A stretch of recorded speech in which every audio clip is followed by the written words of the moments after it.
Welcome back. Now, in order to output the edited document, you do have a few choices.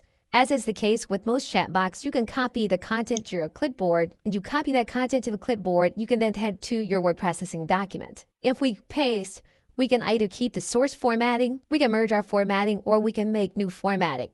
And so basically, we can keep the formatting as it came over from Meta, or we can merge it with the format that we currently have inside of our word processing software.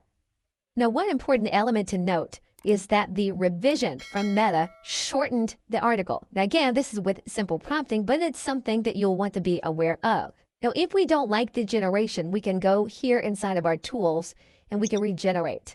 And what will happen then is that Meta will then reproduce what it is that we have asked for, and we'll keep track of our revisions.